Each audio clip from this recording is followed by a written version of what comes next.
हिंदुस्तान में मुखालिफीन अहले सुन्नत व जमाअत को बरेलवी कहते हैं, वरना हकीकत में ये वही मजहब वाले हैं जो 1300 साल पहले इमाम आजम वाले थे, अहले सुन्नत व जमाअत वाले, सहाबा के अकीदे वाले।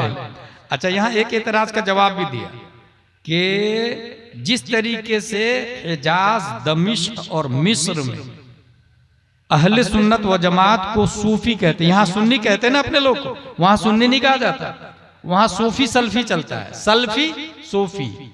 अहले सुन्नत व जमात को वहां सूफी कहते हैं। ताजुल शरिया ने जवाब दे दिया, जिस तरह यहाँ सूफी कहा जाता है, हमारे यहाँ मुखालिफीन बरेलवी कहते हैं। ये जवाब दे दिया उन्होंने। हासिल हुजूर ताजुल शरिया अलैहि रहमह व रिज़वान मोहब्बत मुस्तफा की, वुजू किया, गुस्ल किया, कुरान पढ़ा भी, कुरान समझा भी, और मोहब्बत की। कितनी मोहब्बत की? मुझे क्या फिक्र हो अख्तर, मेरे यावर है मोया मोया। कितनी मोहब्बत की? मुनव्वर मेरी आंखों को मेरे शम्सो दुहा कर दे, गमों की धूप में वो साये जुल्फे दुता कर दे।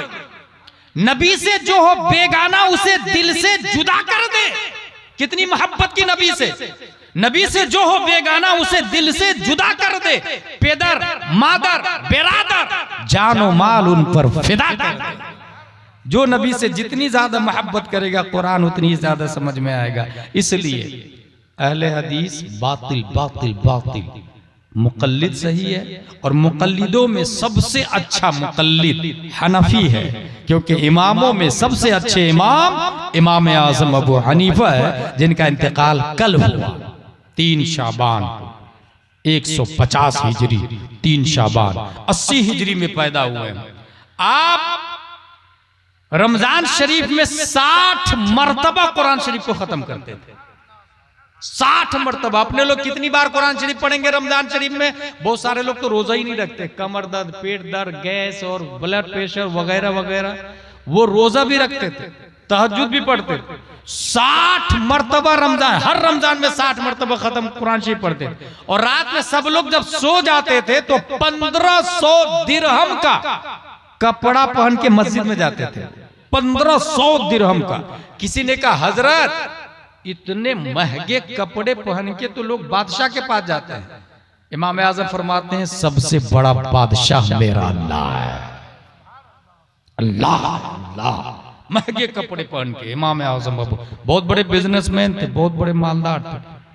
और आगे चले, जहां पर आपका इंतकाल हुआ 7000 मरतबा उस जगह पे कुरान शरीफ पढ़ा था। और इंतकाल कैसे हुआ मालूम है? बादशाह ने कहा कि काजी बन जाओ, आपने कहा ना, काजी नहीं बनूंगा। क्यों नहीं? क्यों इनकार किया उन्होंने? उनको पता है कि अगर मैं बना तो मेरा कलम इसका मोहताज हो जाएगा, ये जो बोलेगा वही फैसला करना पड़ेगा, फिर कयामत तक मेरे फैसले से लोग मुत्तफिक नहीं रखेंगे, इत्तेफाक नहीं रखेंगे। इसलिए ठुकरा दिया। बदले में बादशाह ने कहा, जेल भेज इसको। जेल भेजा। आप जेल चले गए, 10 कोड़े भी खाते रहे, आखिर में आपको जहर दे दिया गया।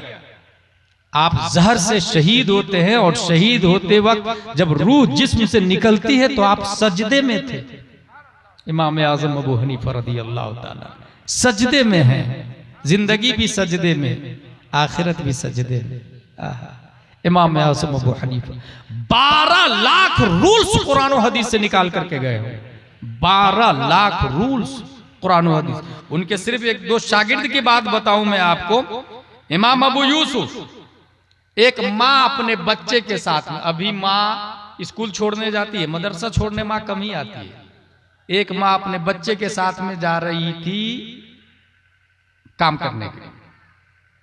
बच्चा ने देखा कि एक इमाम साहब है जो दरवाजा खोल के लोगों को पढ़ा रहे हैं, लोग पढ़ रहे हैं उनके पास।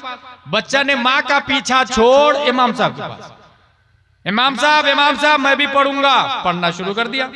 1 दिन 2 दिन 3 दिन, चंद दिनों के बाद माँ लड़ने के लिए आ गई इमाम साहब से। इमाम साहब, ये क्या पढ़ा रहे आप मेरे बेटे को? मैं गरीब, मेरा बेटा यतीम, हम दोनों कमाते हैं तो रोजी रोटी चलती है, ये कौन सी पढ़ाई पढ़ा रहे हैं आप? इमाम साहब का जवाब सुन, इन्नी उअल्लिमुहु इल्मन याकुलु बिहिल फालूज़ा बिदुनिल फुस्तुक। ए खातून, आपके बच्चे को ऐसी पढ़ाई पढ़ा रहा हूं जिससे आपका